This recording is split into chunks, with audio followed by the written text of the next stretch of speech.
Donc première opération, je vais couper à la base du fruit. Donc ici on a le pédoncule du fruit. L'ananas, je vous le rappelle, est tenu comme ceci par rapport à l'arbre.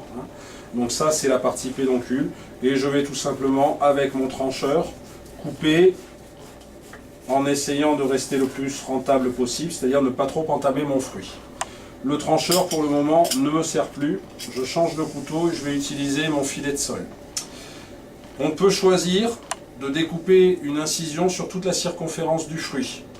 Mais on n'est pas obligé. Techniquement, personnellement, je préfère le faire. Donc là, je vais retourner mon fruit. Et comme on le fait pour les agrumes, je vais inciser sur la circonférence. Vous voyez pourquoi j'ai ma serviette. C'est pour éviter tout simplement de trop manipuler le fruit directement avec la main. Un petit peu comme lorsque nous étions avec le travail de charcuterie, la rosette par exemple, on ne prend pas directement le produit avec les mains. La difficulté, je dirais, c'est de retomber sur le début de mon coup de couteau, sur la circonférence du fruit. C'est la seule difficulté réelle pour cette opération. Maintenant, je retourne mon fruit, je me débarrasse dans l'assiette à déchets de cette partie-ci. Et alors maintenant, avec le filet de sol, je vais chercher à prélever sur la totalité de la longueur du fruit, la pulpe, en passant au plus près des yeux et en essayant d'avoir un coup de couteau régulier qui va me permettre de garder une forme tronçonnique de la pulpe du fruit.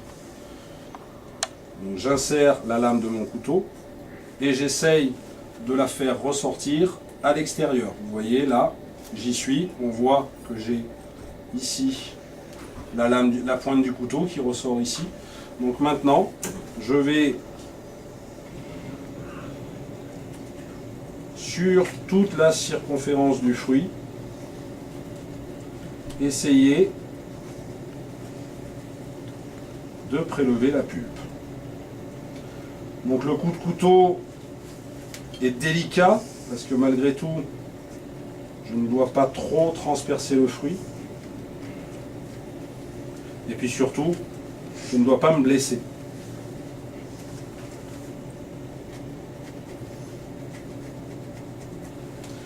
Je n'hésite pas à faire un deuxième tour si besoin est. Et là, je vais essayer de dégager la pulpe en poussant. Et si besoin est, je repasse un coup de couteau. Je peux changer le sens de la lame. Le but du jeu, c'est vraiment d'aller au plus profond.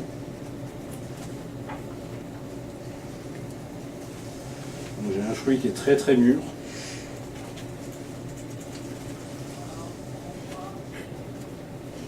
Vous allez comprendre par la suite pourquoi c'est la technique la plus rapide. Puisque normalement maintenant, je dégage l'intégralité de la pulpe du fruit. Il ne me reste plus soit avec le filet de sol, soit avec le trancheur qu'à découper des tranches d'à peu près 1 cm d'épaisseur. Le plus régulièrement possible. Particularité de l'ananas, le cœur peut être enlevé lorsqu'on a un fruit qui n'est pas assez mûr. Tout comme on peut décider éventuellement de le conserver, en particulier dans la technique du jour, à savoir le flambage, puisqu'on va faire confire celui-ci.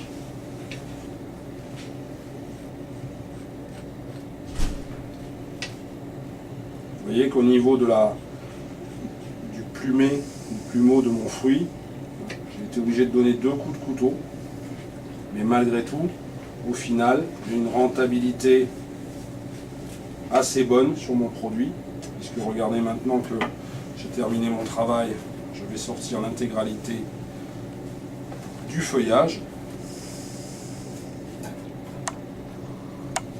Et voilà ce qui me reste à l'intérieur. Donc j'ai quand même essayé de passer au plus près de ces fameux yeux. Là on en voit un ici, donc j'ai essayé de passer au plus près. En dressage, puisqu'aujourd'hui, je répète, nous avons un flambage à réaliser face au client.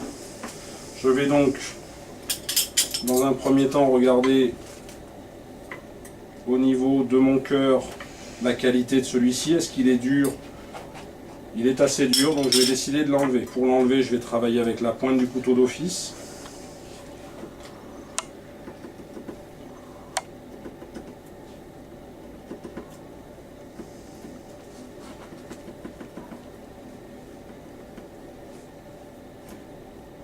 pour enlever celui-ci. Si besoin est, je passe 2 coups de couteau.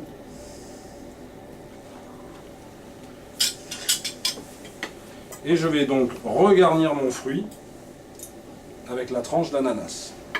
Et donc ainsi de suite avec tous les cœurs de toutes les tranches. Là, pour plus de vitesse dans la démonstration, je vais regarnir directement.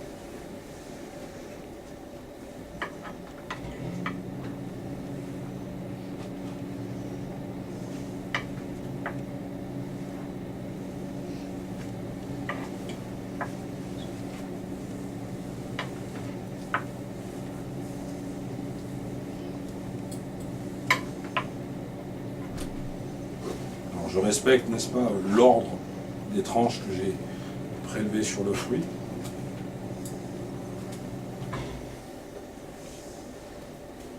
Là, ce petit morceau qui s'est détaché à cause de mon coup de couteau, je vais le repositionner. Je termine ici. Les 2 morceaux qui tombent, hop, je regarnis.